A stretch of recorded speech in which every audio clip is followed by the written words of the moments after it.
Okay, so again, so if your particle is traveling here, so it's time t0, so t0 till time t.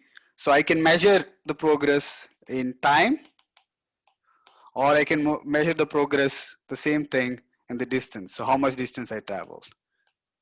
Okay, so r as a position of time can be given as one thing, but r can also be defined, can also be given as a function of distance.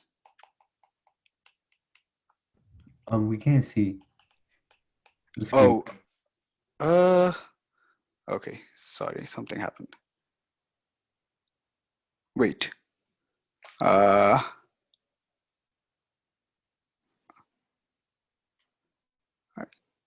hang on a second.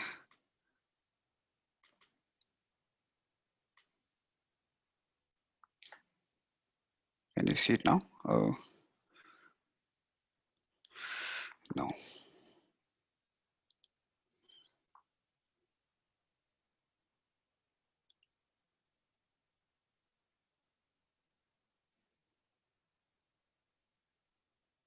Okay, so a particle can just travel from t0 to t, so you can measure the progress in time, or you can ask how much distance. So after traveling a distance s, where am I? After traveling some other distance, where am I? So I can give you the position in terms of time, or I can also give you the position in terms of the distances. And to convert them, you need to know the relation between t and s. So t and s are related by that equation, right? S equals 0 to t, so t0 to t of v dt. So this gives you the relation between s and t. So I can convert the data in terms of t into data in terms of s, or data in terms of s into data in terms of t. Okay, so it's the equivalent way of doing it. So because I know that for every time I have traveled a distance, for every distance I have traveled a time. So I mean, I would have, if I had to travel more distance, I would have had to take more time. Okay. So that's arc length parameterization. Um, and there's one more concept in this topic, which is this idea of unit tangent vector. So you know what a vector is, or the velocity is. It's the derivative of the position, right? So if this is r of t, the derivative will be tangent to the position vector. So it will be in the tangent direction. So that's one important information. The velocity vector is always tangent to the particle motion. But the velocity vector could have magnitude, like it depends on how fast you're going. Your velocity vector can have a lot of magnitude. So what do you do if you want to get a tangent vector which has unit magnitude, like which is unit vector? So what do you need to do?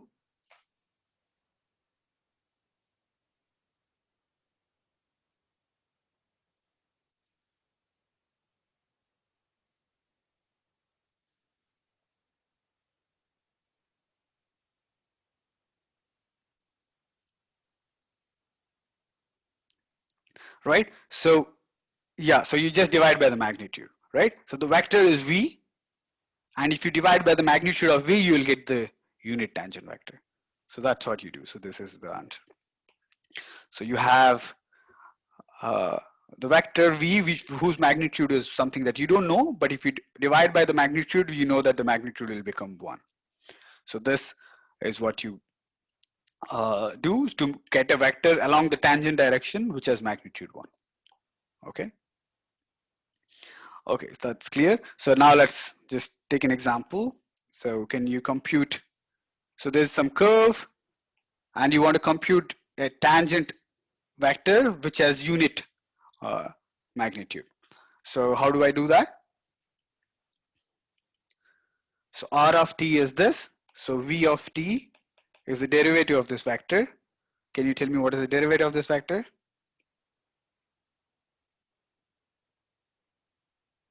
Just differentiate this. So minus 3 sine t I bar plus 3 cosine t j bar plus 2t k bar. Okay, so that's the velocity. So now can you tell me what is the unit tangent vector? So the unit tangent vector is represented by t, okay? Or can you tell me what this is? So it's nothing but this vector divided by its magnitude. So v, and you divide by the magnitude of v. So this is minus 3 sine t I plus 3 cos t j plus 2t k divided by the magnitude. So the magnitude is nothing but minus 3 sine t squared plus 3 cos t squared plus 2t squared. Okay. So you can simplify that if you want. So the denominator is 3 squared plus 3 sine squared, 3 squared, so it's 9 squared, 9 plus, so minus 3 sine t over, the denominator is 9 plus 2t squared, I bar, plus 3 cosine t over, again the denominator is 9 plus 2t squared, j bar, and it's 2t over 9 plus 2t squared, k bar. Okay, so that would be the unit tangent vector. Why do you want the unit tangent vector? So, okay, so it depends on different contexts. So for now, I mean, so we are not really discussing mathematical applications. In physics, sometimes it's useful. So if you read the chapter, like the sections, so we are not going to discuss further about this topic, but if you're interested, like you should look at 3.4 and 5. So there you'll see that somehow the unit tangent vector and also some other vectors called normal vectors.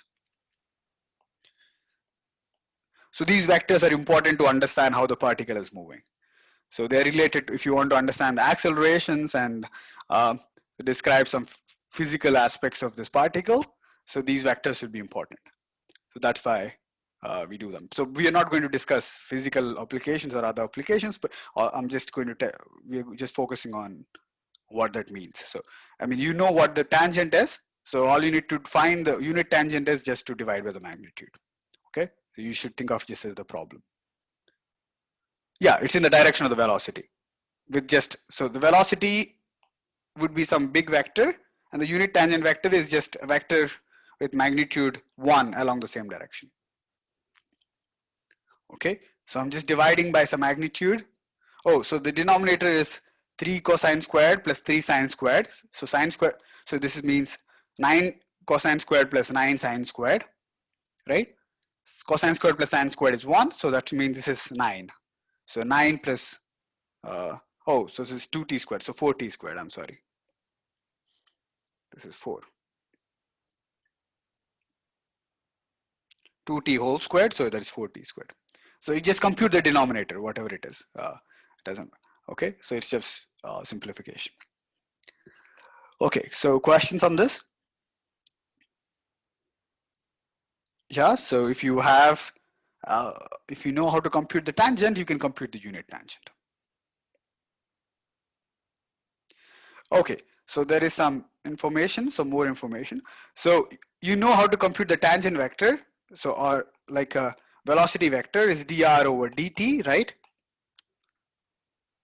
So I'm asking you, what is drs over ds?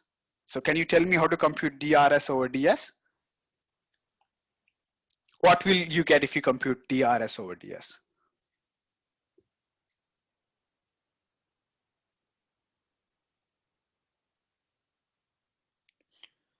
Okay, s is the arc length parameter, the distance or arc length. I want to compute the derivative with respect to s. So what do? I know the derivative with respect to t of r. I want to know the derivative of r with respect to s. So can you tell me what it would become?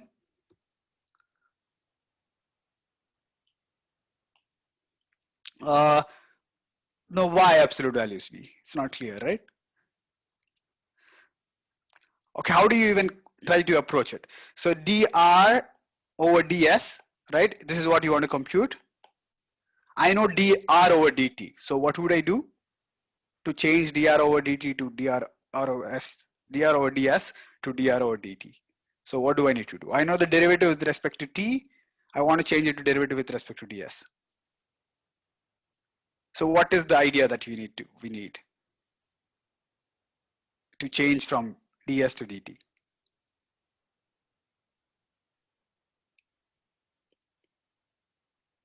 Okay, so we do the chain rule, right? So chain rule essentially, because dr over ds is nothing but dr over dt times dt over ds, right? So this is a chain rule. Oh, okay. So you can, so yeah, in a given problem, you can write everything in terms of s in terms of t and then do the problem. But right now I don't want to do it generally without writing it explicitly s in terms of t, right? So even without knowing the explicit relation, we know this is true. dr over ds is nothing but dr over dt times dt over ds. Okay, so can you tell me what dt over ds is?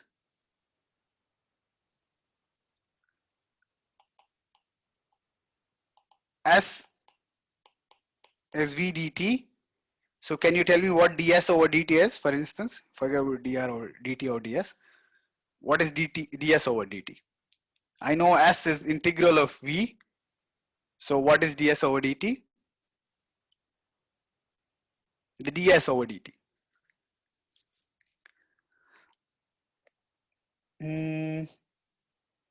No, s is the distance.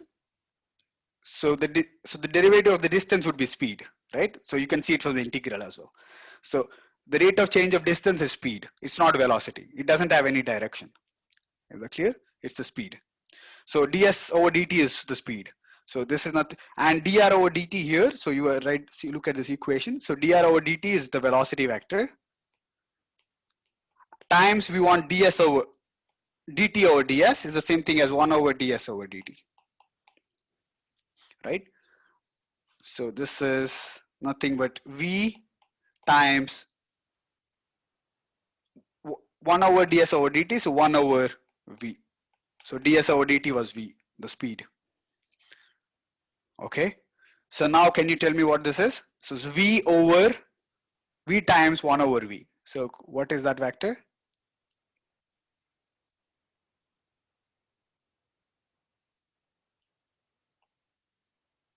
Right? If you calculate dr over ds, it's the tangent vector. So unit tangent vector. Okay. So that's what you have. So that's how we define. So if you divide by the velocity by the magnitude, you get this unit tangent vector. So that's it. So if instead of measuring your progress with time, if you measure it with the distance, right, the rate of change of the position with distance would have unit velocity. Okay, because when you're moving, if you're thinking of s as your parameter, you're always traveling at a uniform speed. So that's why you'll have you always will have the unit tangent vectors. The velocity will be just unit magnitude. Okay. Questions on this? So this is some fact that you need to know. So you know the velocity is directly, if you take the derivative with respect to the time, you get the velocity. But if you take the derivative with respect to the distance, you'll get the unit tangent vector. Okay. So dr over ds is the unit tangent vector. Questions on this?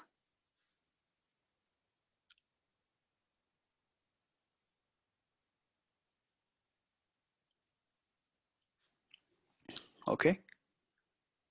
So this is basic calculus. So you need to compute. So dr over ds, we change it into dr over dt, and so we also need to know some relation between dt and ds.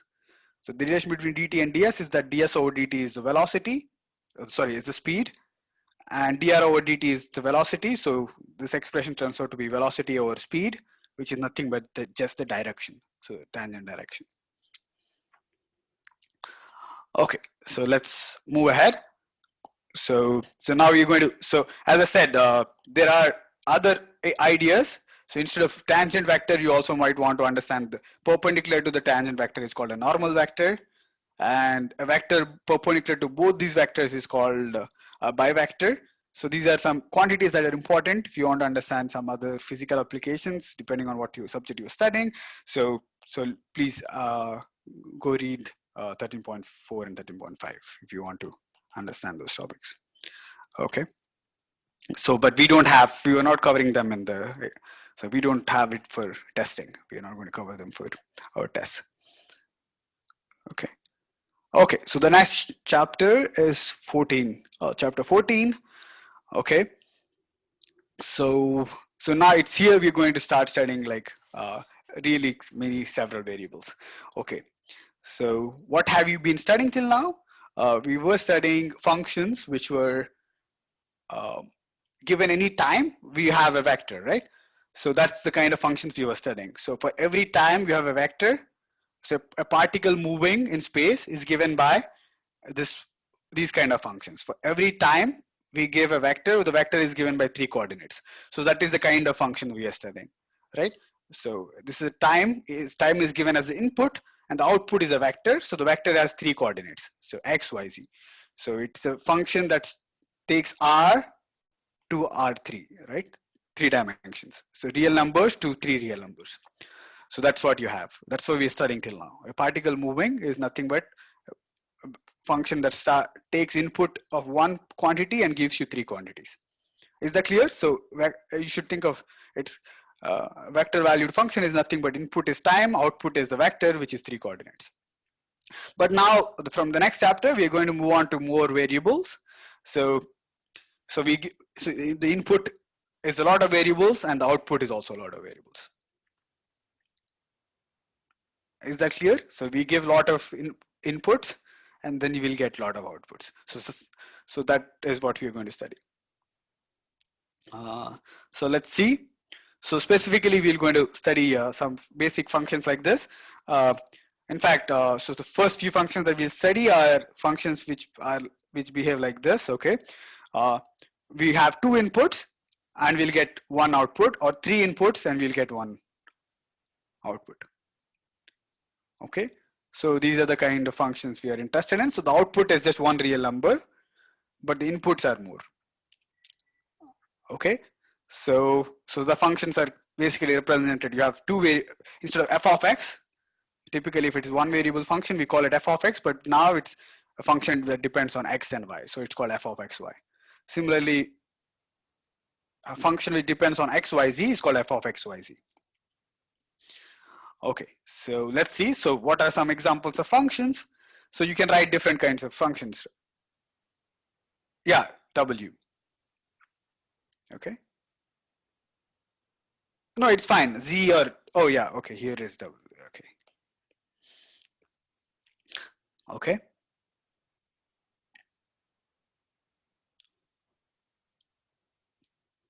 So let's see. So what are kinds of functions? So if I have x and y, such functions, I can compute f of xy by x squared plus y squared. So this is one example of a function, right? Or if I give you x, y, z, I can compute something like this. I have some complicated expression in x, y, z, x, y squared, exponential sign. You can plug in anything you want. So that's another function of x, y, z. And a different way to give another function is I want to give the function on the surface of the earth, and the surface of the earth is given by 3 coordinates, right? Any point on the surface of the earth is in 3 dimensions. Earth is a spherical object, it's in 3 dimensions. So to give the coordinates of any position of the surface of the earth, you need to tell you what is the x coordinate, y coordinate, and z coordinate.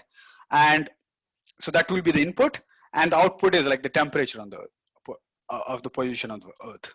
Okay, so every point will have different temperature. So that is a function of more variables. So you need to give coordinates of the position and the output is just the temperature. Or if you guys have done some physics, you'll see some functions like this. This is a wave, cosine of some value. So this is some basic wave functions. which are important in understanding many physical aspects. But yeah, again, it's basically cosine of something that depends on xyz and t.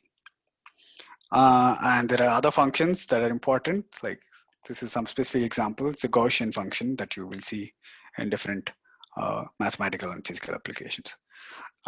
But anyway, so these are functions that just, so we are considering functions which give you lot of inputs,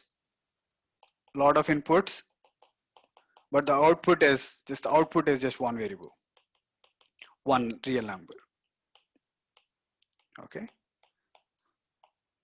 So these are some functions like that. Okay.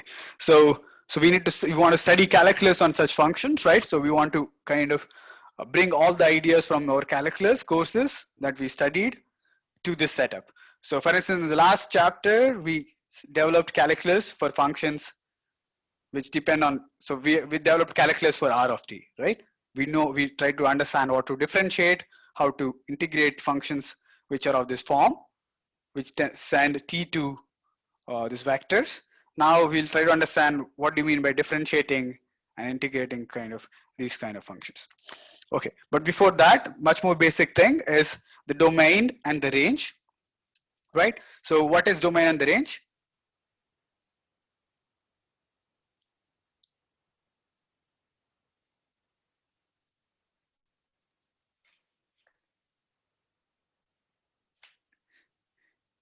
Yeah, so the domain is just what you input, okay? So the set of possible inputs is the domain. So what can you input in the function is the domain. And what can you get out of the function is the output values. Yeah, so basically whatever the parameters, so on what, so for instance, you can think of, so this is a picture of a function. What the function does is that it takes, so this is our domain. So the shape that you see is the domain. For every point on the domain, it gives you some value on the real line. So this will be the, these values are the domain values. So these are all the xy values that you care about. And these values are the range values. Okay, so these are the values you compute the function on. And these are the values that you get when you actually compute the function. Okay, so this is the same thing as in the case of one variable. In the one variable, the domain is also one variable. So right, in the one variable, you see that the domain is some on the line and the range will also be on the line. But now the domain is some region in the plane, right? Because you have both x and y values. So the domain can be some set of x and y values. So that will be a region in the plane. Okay, is that clear? So its domain would be the set of xy values. Suppose if you care about just functions that depend on x and y, it will be some set of a region inside the plane. Okay, so now can you tell me a function f of xy equals square root of y minus 5x minus 2. So can you tell me what is the domain of this function?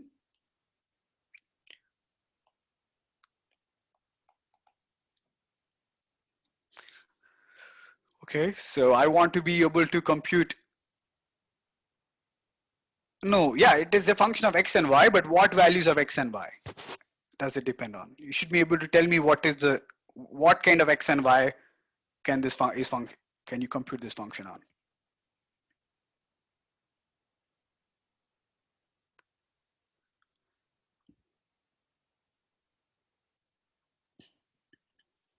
Okay, so for this function to make sense, we need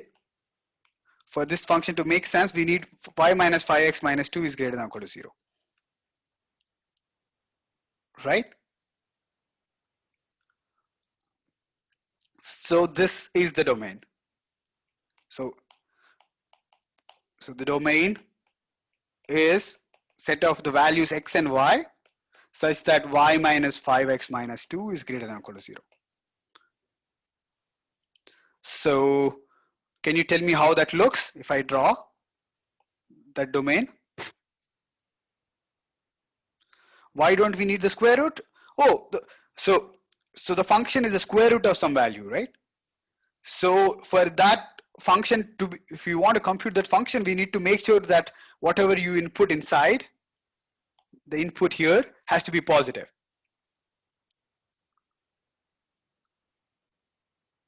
right? So for you to be able to compute the square root of some value, that value has to be positive. So that's why we are only allowed positive values of that quantity. Okay, now, so can you tell me what this is? So y equals 5x plus 2. So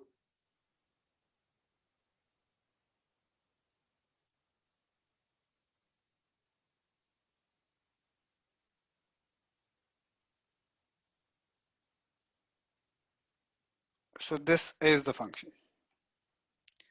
So the y equal, this is the line y equals 5x plus 2, but I want y equals y greater than 5x plus 2. So this will be the region, right? Everything above 5x plus 2 will be the answer.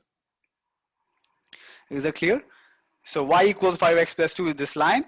So on this line, you'll get these values are 0.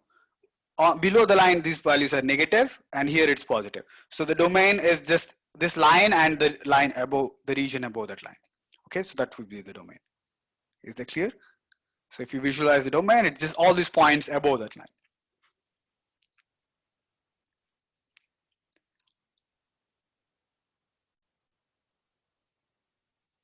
Okay,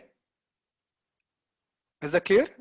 The domain is just a set of values where you can compute the function. You can see that on the line, the value of the function would be 0. Above the line, you can compute the function. Below the line, you get some square root of negative values, which doesn't make sense.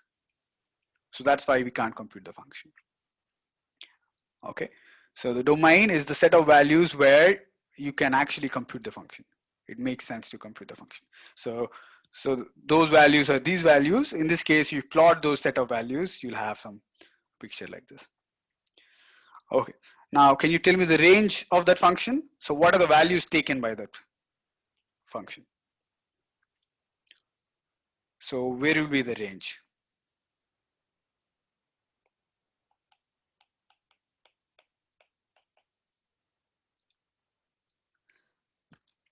Minus infinity is 72. Why is it 72?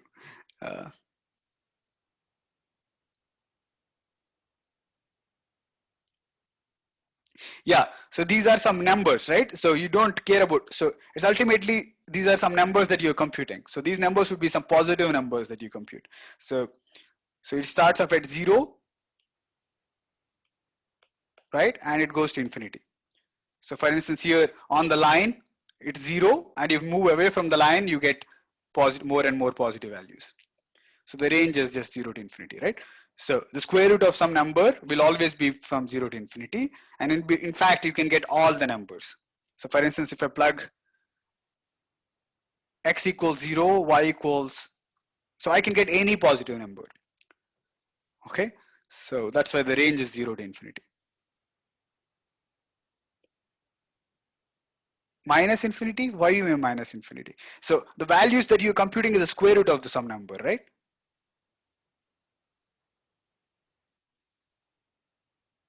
So I don't get,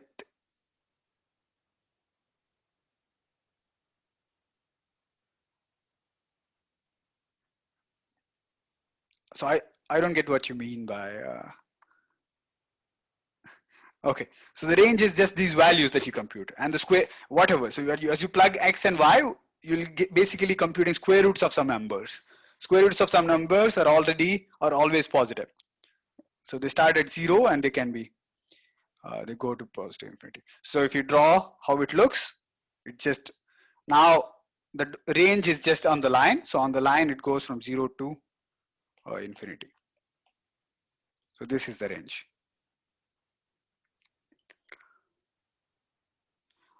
Okay. Okay, so now let's compute some more domains and ranges. So can you tell me what is the domain for square root of y minus x squared?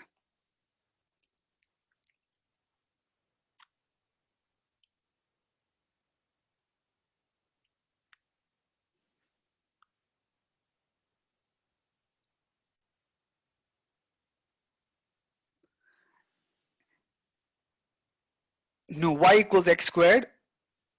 Yeah, so it should be the region so that y minus x squared is positive, right? So y minus x squared is positive, or y is greater than or equal to x squared. So for this function to make sense, we need y is greater than or equal to x squared. So you can visualize that graph if you try to, for instance, in this case, y is greater than or equal to x squared will look like this. I'm not going to draw the pictures for everything, but for this guy, if I draw y is greater than or equal to x squared, this is y equals x squared. So y is greater than or equal to x squared will be this region.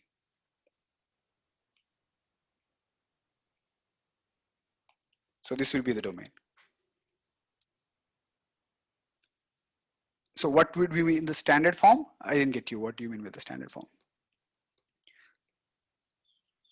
Yeah, you write it as set of xy. Yeah, so you can write it as set of xy such that y is greater than or equal to x squared. So this is a 2D shape, right? It's a, so the domain, it will be y greater than or equal to x squared, so it will be points inside the two-dimensional space. Oh, the function itself. If you want to visualize the function itself, I'll talk about that later. This the function, the domain is in the 2 dimensions. The function itself will be in the 3 dimensions. So that we'll talk later, right? Because you have x, y, and z. So to visualize the whole function, we need to use 3 dimensions. Okay, so what about the range?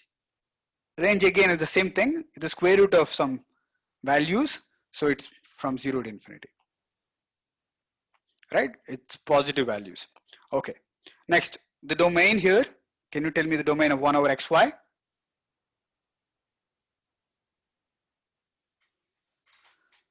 No, we can't plug in all numbers, right? Xy can't be 0. So this is nothing but xy is not equal to 0. All real numbers xy such that the product is not equal to 0. Right? If we can try plotting that, that means that either so if you try to plot, you'll see that this is the region which doesn't include the axes. On the axis, x equals 0 or y equals 0, so this whole thing will be 0. So you should remove your axis, and on that, this function is defined. Can you tell me what is the range?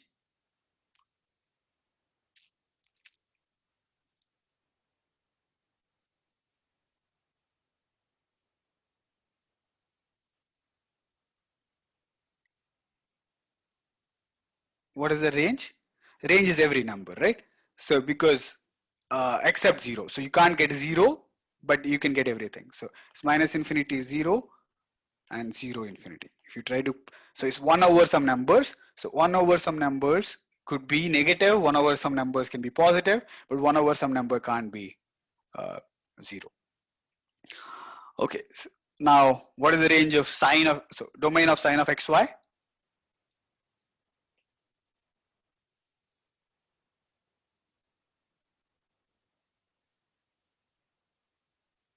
Yeah, now it's all, not all real numbers, it's all the plane, right? All the plane or all xy.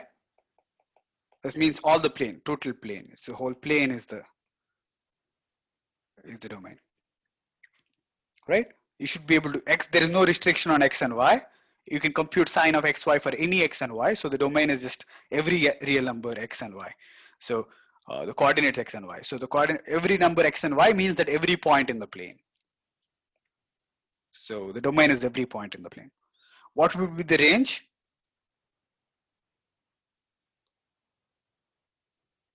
Range of sine of xy, right? It's sine of some values. So it moves from -1 to 1. Good. What about now? So this is for 2 variable functions. Now let's say I have 3 variables. So the function is x squared plus y squared plus z squared and square root of that. Can you tell me what is the domain?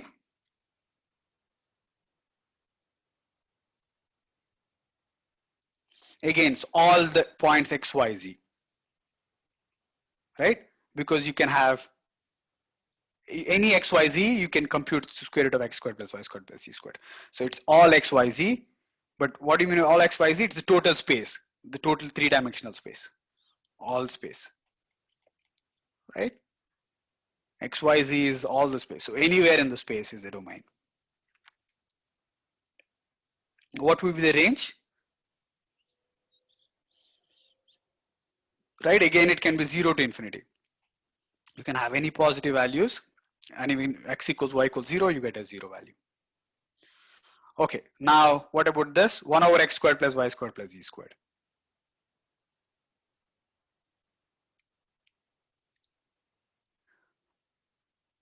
X squared plus y squared plus z squared is not equal to 0. Okay, so what does that mean?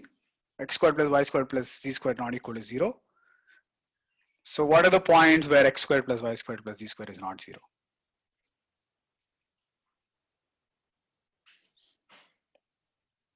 For what kind of points will you get that x squared plus y squared is?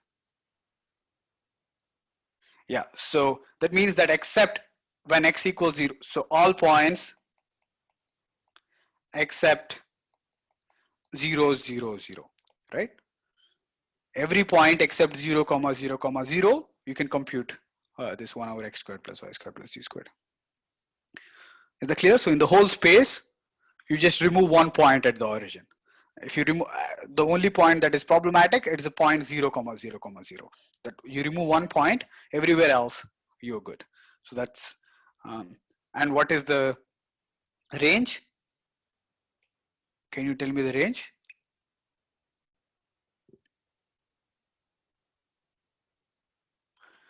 Yeah, so you can see that it's 1 over some positive values.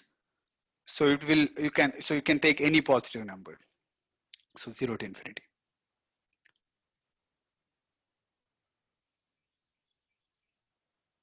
Okay.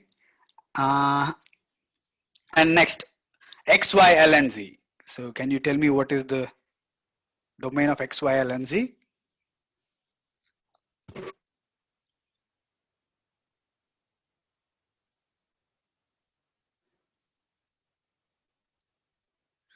Oh, why not negative values? Because x squared plus y squared plus z squared is always positive. So you only get 1 over positive values, so you get positive values. Finally, so what about x, y, l, and z? What is the domain? When can you compute it?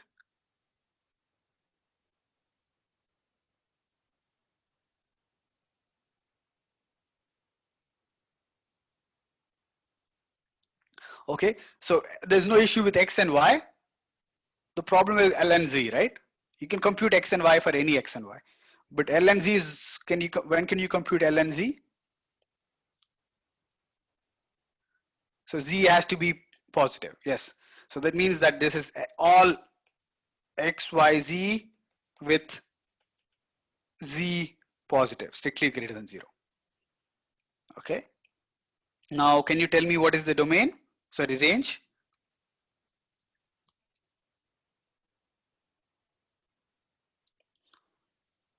Yeah.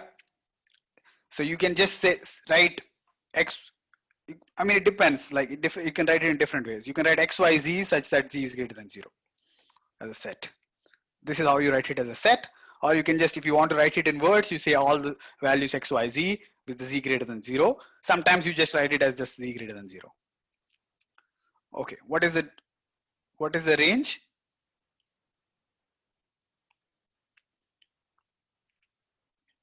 You can get every real number, right? X, y, l, and z. So for instance, if I put z equals e, y equals 1, x is any real number, so I can get any real number. So this is any real number. Okay. So by plugging in, say z equals e, y equals 1, x equals whatever your favorite real number. So x, y, l, and z becomes that favorite real number. So that's why you can get any real number. Okay. So that's how you compute domains and ranges. So now let's move on to some topics. So these are some basic notions. So we see that, so if you're talking about functions of two variables, so there are some basic ideas. So the functions of two variables will be defined on the plane, right? So two variables means that the function is defined on the plane. So at every point on the plane, there is some value. That's what you mean, right? So please visualize that. A function on two variables means that for every point on the plane, there is some value. just like function of one variable means that for every point on the line there is some value.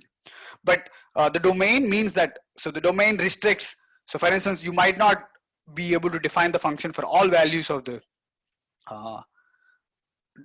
plane. So your domain might be something smaller. So this shaded region says the domain.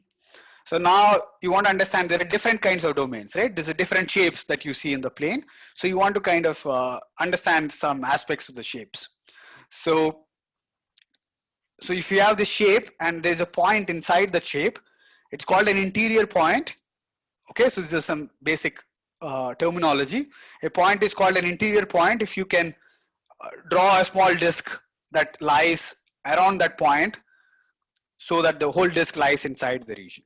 So that's such a point is called an interior point, right? So this point here. Oh, so right now, oh, this is just a shape. There will be some function lying on the shape. I'm not showing you that. But right now, this is just a shape. It's like the shape of a domain inside. So I don't know what the function is. It's just the domain right now, right? The function. Oh, what is the read? So you should be able to draw a small enough disk. If you can draw a small enough disk in the region, then it's an interior point. Is it clear?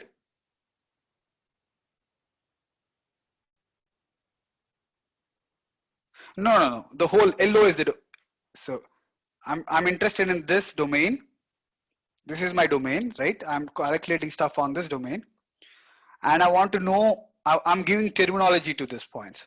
So I'm saying this a point. So for instance, this is my domain again. So there are two kinds of points on the domain, right? A point inside, a point on the boundary, and the point on outside. So I want to be able to understand those things. So a point is inside. How do you distinguish that a point is inside? If a point is inside, if I can like draw a small disk and the whole disk is inside the region. So such a point is called interior point.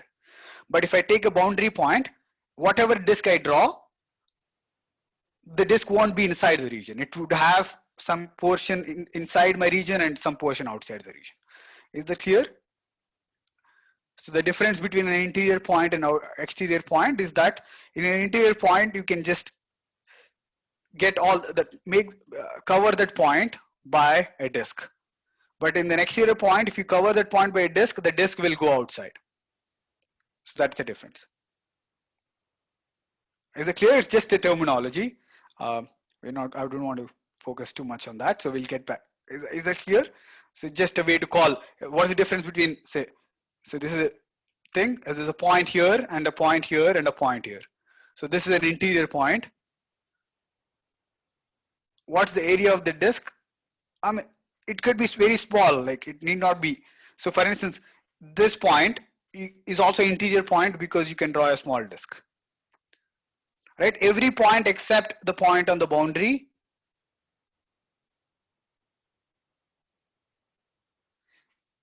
No, you should draw a small enough disk. That's what. So it's not given by, I'm not saying there is a fixed disk. So you should draw a small enough. For instance, a point here is also interior because I can draw a small enough disk here. So this is also interior because I can draw a small enough disk.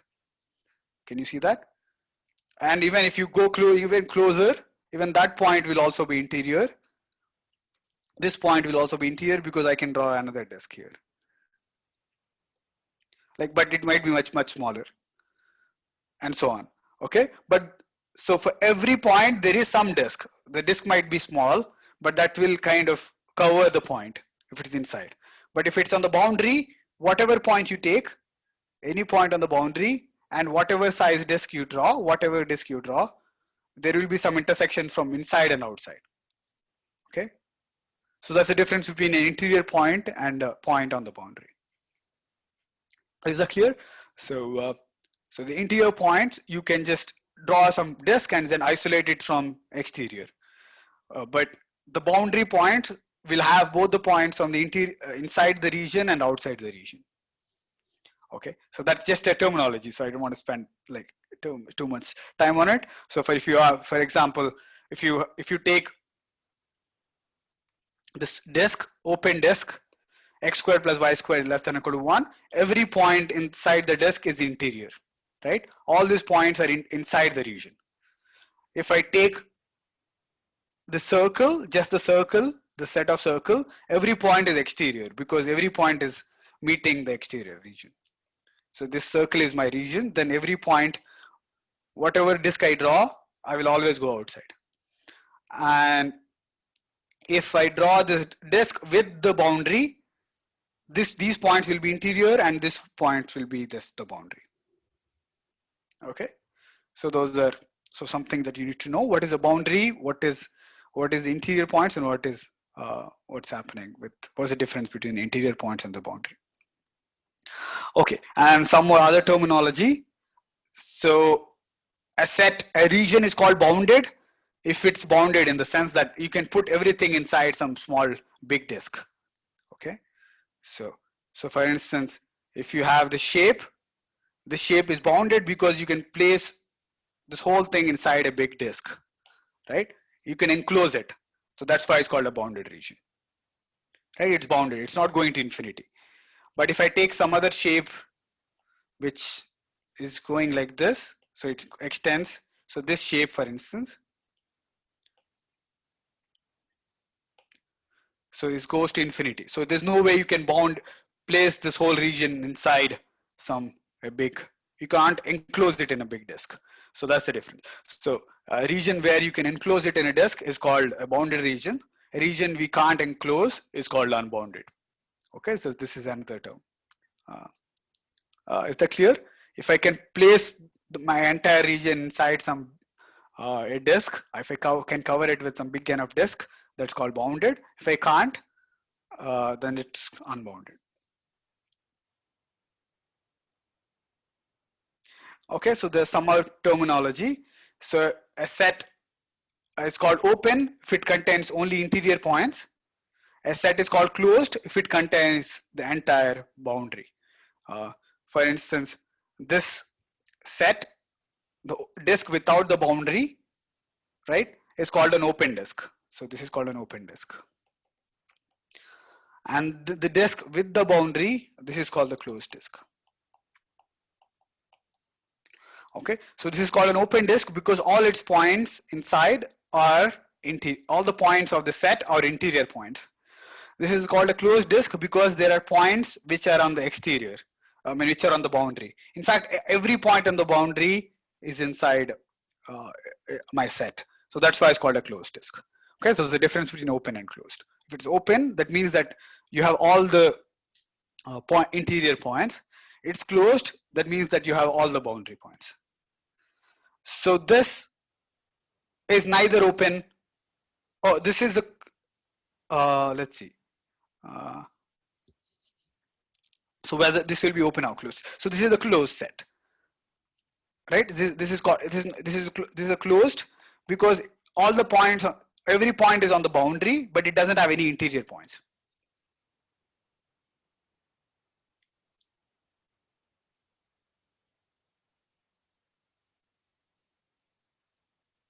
Yeah, it's not a disk. You're not including the boundary. This is still like a disk, but it's not including the boundary. This is a disk which includes the boundary. So that's the terminology. So this is called open, this is called closed. Okay.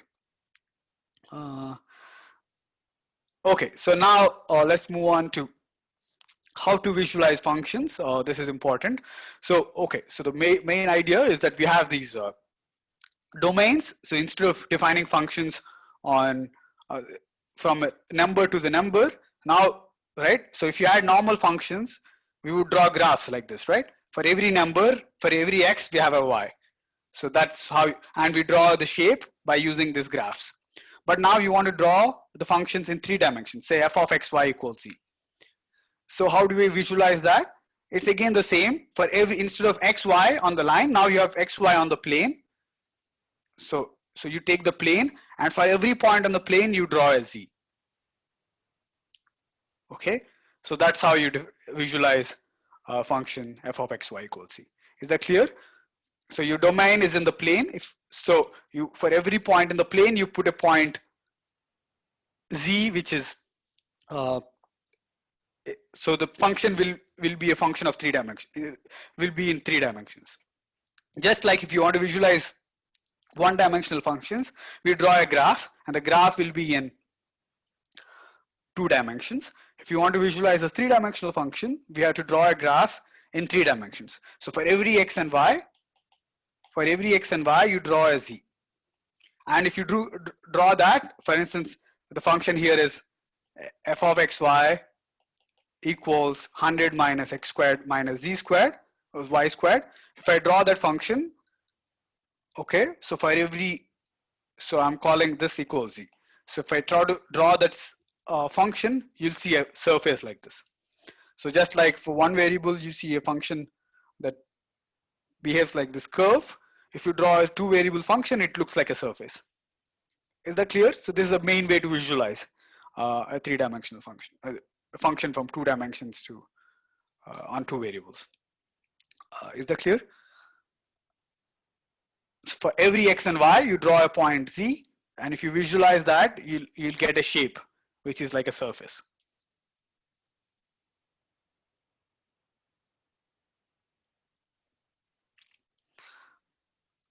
Okay, so but that's one way to visualize a function. This is a way to visualize the 3-dimensional function in 3 dimensions, 2-dimensional function, and so in 3 dimensions.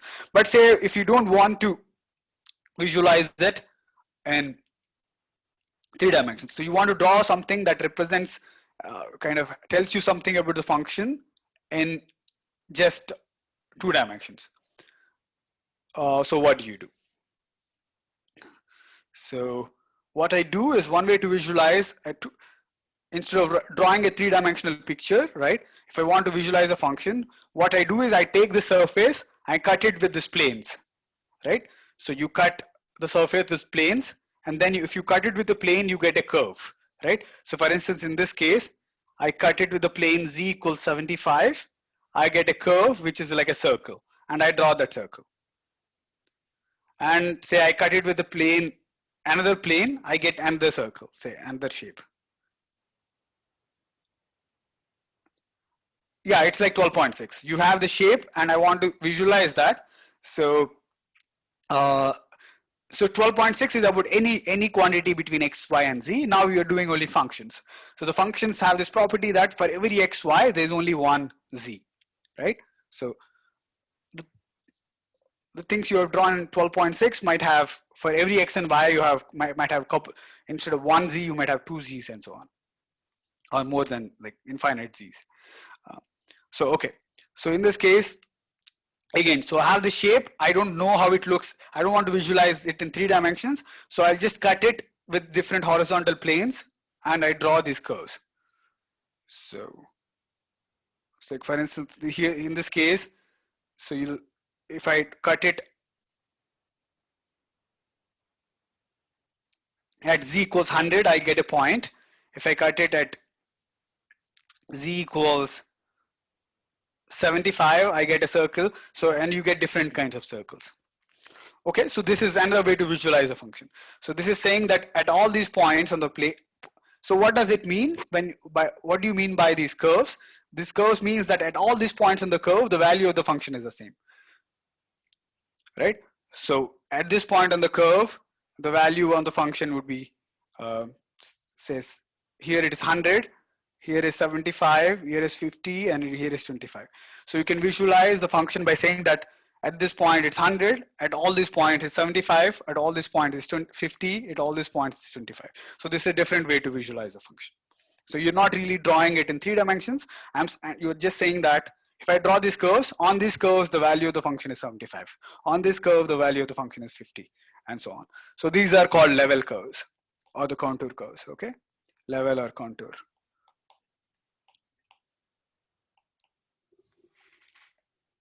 So is the idea clear?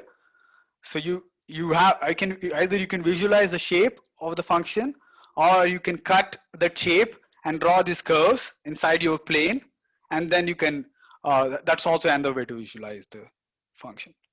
Okay, so you should work on a bit about this visualization. So it's hard to, if you didn't get that, you should try to get it. It will, so it needs some practice to visualize. So what's happening in 3 dimensions, and so if I visualize the 3 dimensions inside the plane with this level curves, how does that look? Okay. So again, so level curves are just drawing these curves by cutting this surface. Yeah. So if you do some, like if you have some mountains and like hilly regions, if you want to understand how that shapes, so if you don't want to draw the 3-dimensional shape and you want to draw some aspects, kind of represent the aspects of the shape, like a say hill and a valley and so on. So you can draw that, use these kind of contour curves to represent the heights of the hill and how high is the hill and so on. So for instance, if you can say that as you move at this center, the height is a lot, but as you move away, the height is decreasing, right? So on this circle, the height is 75. On this circle, the height is 50, and the third circle, the height is 25, and so on. So that's another way to visualize. So as you move in the plane, as you move here, you'll see that you're actually, the height is decreasing, right? So you're moving, so you're starting here, decreasing, so you're basically doing this. So you're visualizing the surface as the sequence of curves, and that you plot on the 2 dimensions. Okay, so please take some time to visualize these objects. Okay, how do you draw functions, and what happens, how do you draw level curves for these functions? Okay, so that's in 2 dimensions. So what do you do for functions of the form in 3 dimensions, say f of x, y, z? So can you guys tell me, how do you draw a function of f of x, y, z?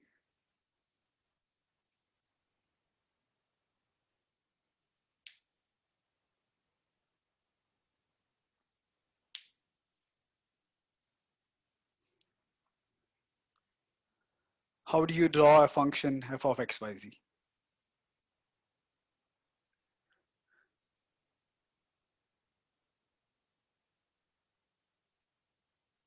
Right? If it is just f of x, y, I would draw for every x, y, I draw. Yeah. So the problem is, yes. So if you want to visualize f of x, y, z, I want to plot for every x, y, z. I want to give you a number. Right? So for every point in this 3 dimensions, I should have a number in one more dimension. So I need 4 dimensions to visualize. So to visualize a function, to really represent, completely draw the graph, if I want to draw the graph of the function, you need 4 dimensions. But humans are not capable of visualizing 4 dimensions. We can only see 3 dimensions around us, right? So that's why. How can you have 4 dimensions? So yeah, it's like mathematically you can have 4 dimensions, right? Like so you have these 2 axes. So, and if I had an extra axis, I have 3 dimensions. You can imagine one more axis that is outside these 3 dimensions that we are not able to see. Okay, so that's how you have 4 dimensions. For instance, if you are living, for instance, if you think of an ant or something on the plane, it might not be able to visualize that there are 3 dimensions, right? For it, it's only moving along x and y. It can't see the third dimension. But there is a third dimension. Similarly, we can only visualize 3 dimensions, but it's possible to have one more dimension which is not in these 3 dimensions. So we can't visualize. So what we do is, instead of trying to visualize the graph, we visualize the level surfaces. Okay, so what does it mean? So just like in this previous case, instead of visualizing 3 dimensions, we can draw the slices of this graph, and you get this curve. If I try to visualize if I take the slices of the graph in 4 dimensions, you will have surfaces. So let's see. So if I have a function like this, f of x squared plus y squared plus z squared. So can you tell me how to visualize this function?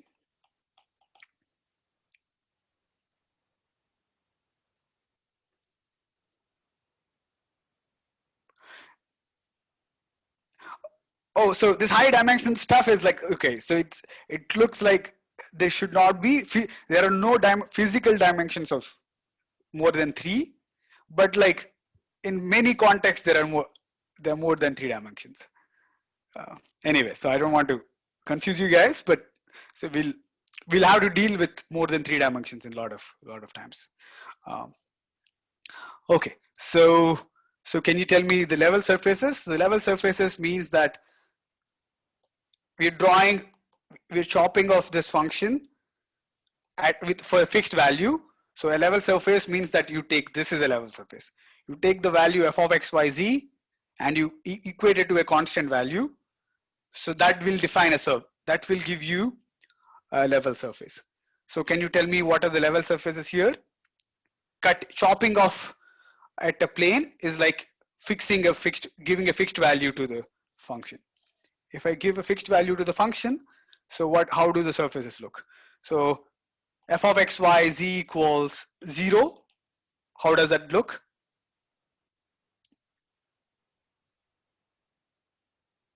This is x squared plus y squared plus z squared equals 0. It is just 1 point, right? It is just 0, 0, 0, 0. What about x squared plus y squared plus z squared equals 1?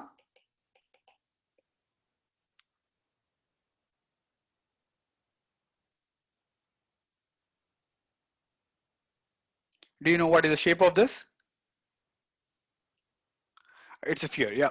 So that's what. So if you draw these, so you get, so this is a spherical shape.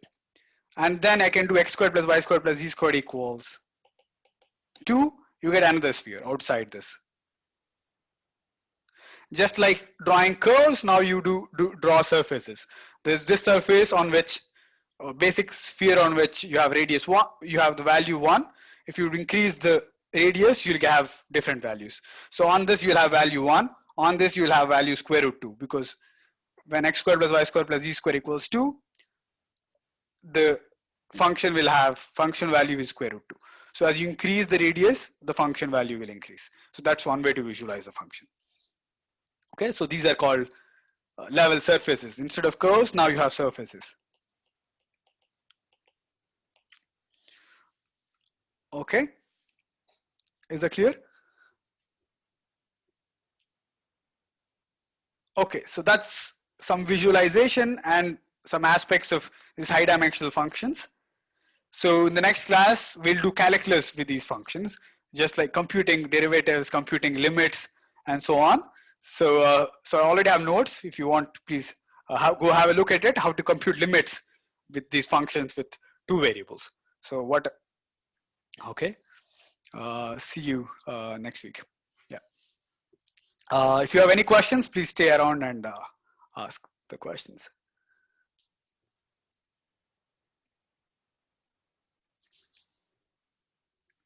Okay.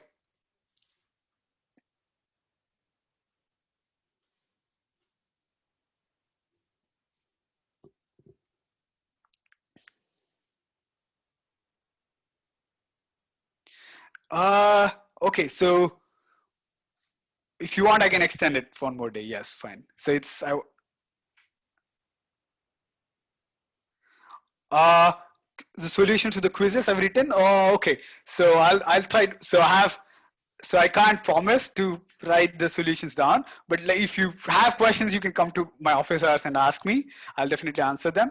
Or if you email me, I'll answer them. But like, right, I'm not sure if I'll be able to write the whole solutions down. Okay, so oh, so the time difference. Okay, so let's see. So just send me an email with whatever question that you can't answer. I'll try to like send you the solutions for that, but I might not be able to. Okay, maybe I can write handwritten solutions. It will take some time for me to type the solutions. I'm teaching a couple of more classes, so I might not have time to type the things, but I might be able to write down the solutions and give it to you. Okay.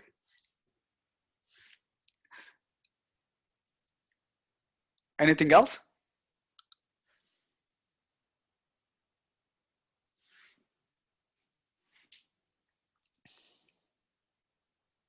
Okay then, have a nice weekend. See you on Monday.